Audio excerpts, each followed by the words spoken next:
Hi, hello, welcome to Devon Monk's Works and Worlds. This is Devon Monk's Works and World Monday Monk 52. And I know this one because my hat's falling off. Hold on. Here we go. Okay, and I know this is 52 because this marks 1 year since I started, not the channel, but since I started doing a video every Monday talking about writing, knitting, and things going on in Monkworld. And I want to thank you so much for spending this year with me, or whatever time you've spent with me if you found me. I hope you have enjoyed some of the adventures we've gone on. I certainly hope you will stay for the next year because I think I'm gonna keep this up. Like I still like it. So and I love that you come here, and if you enjoy a little quick Monday catch up, then I hope you will continue to come back and spend a little time with me. I certainly enjoy spending some time with you. Okay, so today is the 1 year anniversary of the channel. Well, not of the channel, but of me doing it consistently, like I should. So it's a 1 year celebration. I've said this before. I decided to do Monday Monks just kind of on a, I wonder if I could do this once a week. And I didn't think I would get through a month, frankly. It's not that I'm not consistent. It's just video stuff is new to me. And I thought, I'll run out of things to talk about. No. Turns out there's a reason I'm a writer. I always have something to say. So I have thoroughly enjoyed this. And there are going to be some changes coming up on the channel, some fun stuff. I'll let you know what those things are. But we're going to dive right in. Okay, here we go. First thing we always talk about is how's writing going? Writing is going very well. Thank you. I am still working on the Shame Flynn story, which isn't going to be a long book, but it will be a nice chunky story. And that is almost done and wrapped up and ready for revisions, and then off it'll go to copy edits. So I'm hoping I'll just tie that off this week, and then I need to move on to the next writing challenge, which I think, I keep talking about this, I think it's the hockey books, and I'm not sure which book in the series. I might rearrange how that series is written to follow the story in how I think it'll be strongest. So I think I'll do hockey next, but I have other things rolling too, so we'll see what I dive into, but that's my plan. So writing is going well. Thank you. How is knitting going? I have a new toy to show you. Okay, this is a toy that's going to be given away tomorrow in my newsletter. This is the January knit giveaway. I give away one toy, one hand knit toy in every newsletter that goes out. I mostly get out my newsletters once a month. Every once in a while, I'll have to skip a month because things just get too wild. But this is January's knit toy. And without further ado, I'm just going to bring him into the screen. Gordon, the guinea pig. What do you think? Okay, so here is Gordon the guinea pig. Oh, wait, in the camera here. He is happy. He's a very happy little guinea. And he's squishy. And he can be, well, he's going to be somebody's toy if they are a subscriber to my newsletter. And it's really easy to subscribe to my newsletter. Just go to my webpage, devonmonk.com. And there'll be a little pop-up that says, hey, do you want to join the newsletter? And just go, yes. And it's your email. That's it. And I know some writers put out a lot of newsletters, but I'm not that writer. So I just put out like a newsletter a month, has a knit toy in it, has an update on what's going on with my books usually. And then I try to recommend friend books that are either on sale or are brand new out. So anyway, Gordon the guinea pig. I think the pattern is by Trish Richards, I want to say, but I'll put it in the link below. So yeah. So very excited about this. I got it done this morning. That's why I'm kind of like, ooh, he's so cute. So he turned out good. Guinea pig. I'll put him back here. Cat has not been claimed from December's newsletter. So now we have two stuffs that are not yet claimed and are looking for homes. So there they are, cat and guinea pig. So in January's newsletter, tomorrow's newsletter, I will pick a new winner for the little cat and a brand new one time. Hopefully the first person who gets polled will pick it up. Winner for the guinea pig. Okay. So that's knitting. It's going well. I have a lot of knitting to do because before I get into just Monkworld stuff, I want to talk about February. So even though today is like the anniversary of my Monday Monks, I want to do some giveaways in February, kind of in honor of making it a year. So I think now, this is not written in stone, so please don't understand that I'm going to have a little flexibility in here. I have some life stuff going on in February, good stuff, but it's going to take time. So I'm going to do my best. That's what I can promise. I will do my best. And what I hope to do is give away 2 knit toys in February to people who leave a little smiley face or a little thumbs up or a little heart or something like that in the comment to the videos. So if you have left a little, if you in this video leave a little smiley face as a comment or a little heart, a little thumbs up, or any little design, a little star, I will put you in the hat and pull out your name among other names for the 2 toy giveaway.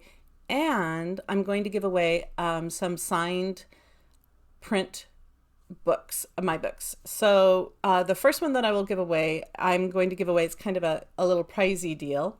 And all of these will be given away. I will pick all the names and contact everyone in the beginning of March, because this February, we're going to go all month of people putting little stars or happy faces. I want to give people a chance to make sure that they get their name in the hat. So I'm going to do it for 5 videos, but 4 videos in February and this one. And then in March, I will pull the names out of the hat and I will contact people. And I so hope people will contact me back. I got to tell you, it's the funniest thing about doing giveaways is there are a lot of people who enter giveaways and then they don't contact the giveaway to pick up the prize. So then I'm having to re-choose winners, which is what I do in my newsletter. And I don't mind it. I'm not like bothered by it, other than I feel kind of bad that the original winners don't get the prize. And I don't know if it's just that people don't check in, or maybe they just don't want the prize, and that's okay too. But I will try to, I will absolutely contact whoever's name I pull out of the hat, people who have left a little smiley face or whatever. And I hope that they will pick up the prize. We'll see how it goes. This is the first time I've ever done this, so we'll learn together. Okay, so one of the first things I'm going to give away in February, it will be one of the prizes. Please leave a little star or heart. It'll put you in the running for all of the prizes, but it will definitely put you in running for this prize. This is Wayward Souls. It is book 1 of the Souls of the Road novels, which are urban fantasy on Route 66. They're fun, they're found family, they're about love and how you hold on to love no matter what happens. They have a fuzzy dog in it named Lord. Oop, wait a minute, over here, see Lord? That's our little fuzzy dog. She's based off of my dog, our dog, Opal, who isn't with us anymore, but I started writing this when we had her as our dog, and so she's forever memorialized. And the other thing I'm going to give away to go with the signed copy of the book is this little wing-a-ding. This is a little wing-a-ding. It's signed by me, and what it is you stick your thumb in it. I think this is so clever. My husband made these. See these? I will varnish this. It has a light varnish on it. I'll do one more varnish on it, so it's very soft. It is soft right now, but I'll make it special. It's signed by me, and what it is for is you put your thumb in it, and then when you hold the book, if you're a one-hand book reader, like I often am, it holds the book open for you. See that? So, and then and it's very lightweight, so you feel like you have, it's really relaxing on the wrist. It makes books easier to hold. And you just, turn the page and off you go to the next one. And it's very comfortable, and I think it's pretty handy. So yeah, it's a little one-hand reader thing. And thank you to husband for making this great little device. We found a pattern for it online, actually a couple different patterns, but we weren't sure what would work best. And so we came up with this, and he made them, he cut them out, and then we sanded them and everything. And yeah, so this becomes a little one-hand reader. So this will be one of the prizes, the Wayward Souls, which is the first book in the Souls of the Road series, and the little reader. So put a little smiley face or a heart or a star down there, and you will be in the drawing for the first prize that will be given away by the end of, well, by the beginning of March. Like we'll go through all of February and then we'll give them away in March. Okay, so that's a little extra thing. Now we are just on what's going on in Monkworld. Okay, remember how I was talking about the RV repair a little while ago? Well, we had to order in the exterior material for our RV, which is basically fiberglass, but I guess it's not fiberglass. It comes in a roll. And we also needed to repair our black tank sensors. Ever since we've had the RV, the black tank, which the black tank is your wastewater, so it's your toilet water, it's your sewage. It it's always been a little unreliable. Like we're like, sometimes it lights up and says it's half full and we know it's completely empty. Or sometimes it says it's empty and we're like, no, it can't be empty. So we knew that we would possibly have to do some sensor repair, like literally replace the sensors. So there were other options first, doing cleanings and all that stuff, trying to make sure that the sensors were clean inside the tank. We did all the cleaning tricks, including the old pour a bunch of ice cubes in your tank and then drive around on bumpy roads so that the ice cubes are supposed to rattle against the side of the tank and clean it out in there. I'm beginning to think there are some like urban legends when it comes to RVs, because no, people, that does not work. It didn't work for us. Anyway, we'd done a lot of tank cleaning and maintenance and stuff, and nothing was fixing that black water sensor situation. And so we ordered in new sensors for the black water tank, and at the same time as we ordered in the exterior for the repair, for the wall repair that we're going to do.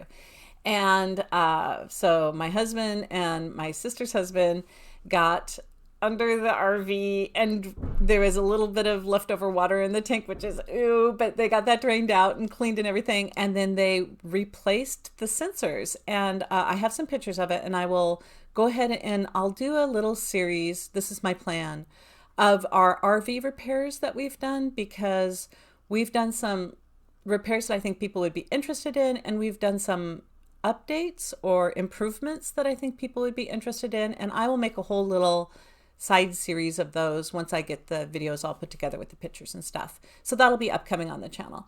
But anyway, they replaced the sensors and it works. Oh my gosh, that sounds like, doesn't sound like something to cheer about. I'm cheering about the toilet.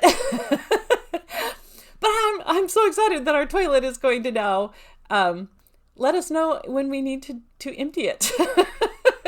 So I'm very excited about that. And thank you so much, husband and brother-in-law. I love that you guys did that. And apparently it wasn't an incredibly difficult repair. So that's nice too. So if anybody's out there, worrying about if you're out there worrying about your black water tank sensors, I can say it may not be a terribly difficult repair. So that was cool. And then the exterior siding for the RV came in a tube. And this tube is have you ever gotten a document tube? Have you ever received one in the mail or seen those? They're kind of the size of a wrapping paper roll, maybe a little thicker. This tube that the exterior material for the RV came in, the tube's taller than me. It's this huge, it's probably like, I don't know, I can't get my hands on here. It's like, it's huge. It's this giant tube and it's taller than me. And the repair guy dropped it off at the front door. And so then luckily my son was here. And so he helped me carry it up and through the house. It wasn't heavy. It's just this huge long tube. So we have that, which is very exciting. And we have the plywood that we're going to use for the actual exterior wall. So we have the exterior siding that goes on it, and we have the correct glue that you're supposed to use for it. We have the interior plywood, and we were thinking we could get to it here pretty soon, but it is very, very cold here right now. I think it was something like 19 degrees last night Fahrenheit, and for Oregon that's cold. So it's it's icy cold, and it's not raining. It's very clear, but cold enough that the wind picks up and just takes a bite out of your bones. It is just that, that is a wind with teeth. And so we didn't want to be doing any repairs in the wind, for one thing, especially when you're working with plywood and stuff. and the cold. We need it to be a little warmer so that the glue will stick. So yeah, the RV repairs are moving slowly because it's January, almost February. But we should have it repaired here in the next, I don't know, month or so, and get her back on the road so that, any of the old ratties, all of us who own her, can take her out on an adventure. And I will certainly take you on any adventure that I go on when we get the RV up and running. Speaking of adventures, and I'll just tie it off with this last little thing that's going on in Monkworld, I will be going up to one of our state parks to do a little private, cheapy writing retreat for myself. I have rented a cabin with no bathroom and no shower, no running water, because I don't know, I wasn't thinking things through. But it's a cabin and it doesn't really have a view either, which is usually what I like when I go off to a writing retreat. So it has electricity and a bunk and a table, and that's it. And I will take you to that cabin with me and show you around. I will be up there pretty soon, and then I will post that video or make it a part of one of these Monday Monks so you can watch a writer in her natural habitat. I don't know. Watch a writer try to write while she has... I mean, there's no running water. How am I going to make coffee, people? Like I need coffee. There's a coffee requirement. I don't know if they'll allow, you're not supposed to cook in the cabin either. So I'm not sure if they'll allow me to put a hot plate on the cabin. Has a little front porch. If they'll allow me to run an electrical cord, like an extension cord, to a hot plate on the porch maybe, and brew myself a pot of coffee. I don't know. I got to figure this out. So we'll figure it out. Okay. So anyways, thank you. Thank you from the bottom of my heart for sticking around and joining me on Mondays. I hope you have a wonderful week. Until next time, remember to put a little smiley face or a heart or a star or something down below. And I hope you have a wonderful week. Talk to you later. Bye.